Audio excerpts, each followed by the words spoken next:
ऋतु और उनके पति अपने घर में संतान के आगमन को लेकर बड़े रोमांचित थे, लेकिन इस रोमांच के साथ ही ये दबाव भी था कि पहला बच्चा बेटा ही हो। मेरी मदर इन लॉ थोड़ा सा वो चाहती थी कि बेटा हो, अगर बेटा हो जाए तो उनको टेंशन खत्म हो जाती है। ऋतु 9 महीने तक इंतजार करती रही। फिर जब उन्होंने एक खूबसूरत सी बेटी को जन्म दिया तो हर किसी को बड़ा आश्चर्य हुआ। मुझे लगा कि ऐसे जैसे सब लोग खुश नहीं है, कुछ उखड़े उखड़े से हैं।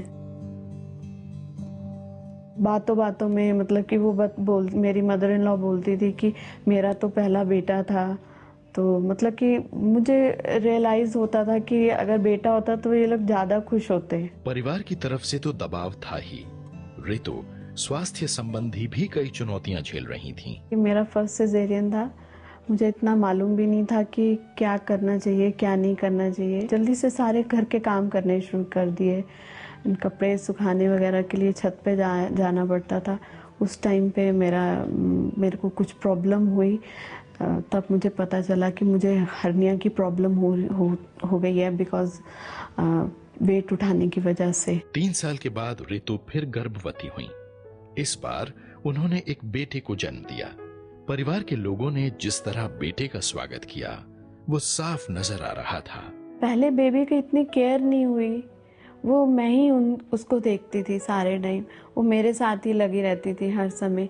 एंड दूसरे बेबी में मैंने देखा मेरी मदर इन लॉ उसको बहुत प्यार करती थी, हर समय उसको जो है अपने पास ही रखा करती थी। इवन खाना खिलाना वो सब बहुत खुशी से उसके सारे काम करती थी।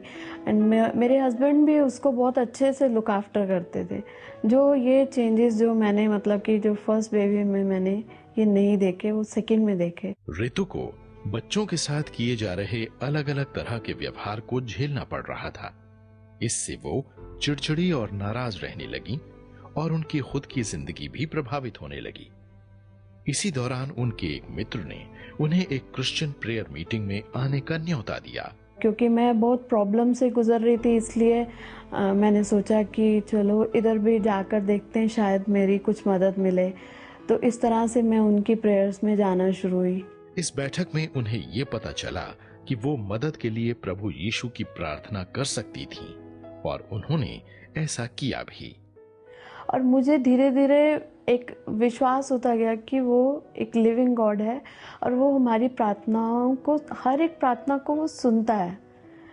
और मेरा विश्वास बढ़ने लग गया यीशु मसीह में और मैं धीरे धीरे प्रभु में और बढ़ने लगी। मुझे वचन जो है पढ़ना बहुत अच्छा लगता था।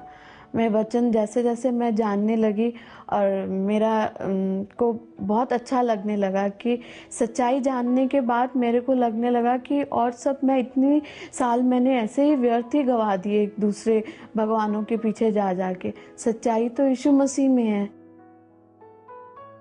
फिर मैंने जो है वो डिसीजन लिया कि प्रभु अब इसके बाद मैं अब और किसी की तरफ नहीं देखूंगी, सिर्फ तू ही मेरा परमेश्वर रहेगा। ऋतु ने अपना जीवन प्रभु यीशु को सौंप दिया और वो फिर से प्रसन्न रहने लगी। परिवार के साथ उनके रिश्ते फिर से सुधर गए। फिर एक अप्रत्याशित घटना हुई। ऋतु को फिर से अपने गर्भवती होने का पता चला। बहुत बुरा लगा था, लेकिन मैं ये चाहती थी जो भी बेबी हो, चाहे वो बेबी बॉय हो या गर्ल हो, लेकिन उसको उतना ही प्यार मिलना चाहिए जितना मेरे बेटे को मिलता रहा है। ऋतु का परिवार ये जानना चाहता था कि बच्चा लड़का था या लड़की।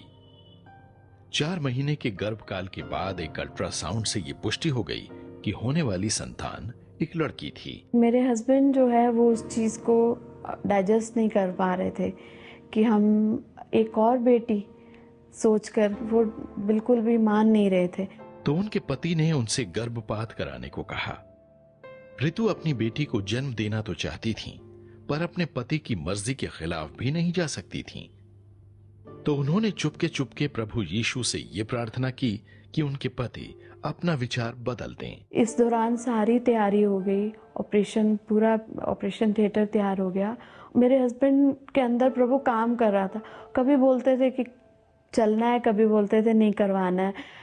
तो अल्टीमेटली ही डिसाइडेड कि नहीं, मैं ये पाप नहीं करूँगा, छोड़ो, उठो, चलते हैं।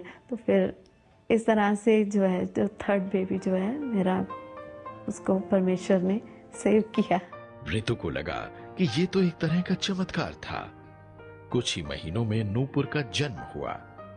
अब इन बातों को 10 साल हो गए हैं और इन तमाम चुनौतियों के बीच ऋतु परमेश्वर का धन्यवाद करती हैं कि प्रभु के साथ उनका एक निजी रिश्ता बन गया है और उनका परिवार अब खुश है। व्यूअर्स के लिए मेरी तरफ से यही मैसेज है, जब मेरा इतने बड़ी प्रॉब्लम में परमेश्वर ने मुझे उस टाइम पे संभाल लिया, मेरे बच्चे को बचाया, तो वो कुछ भी कर सकता है।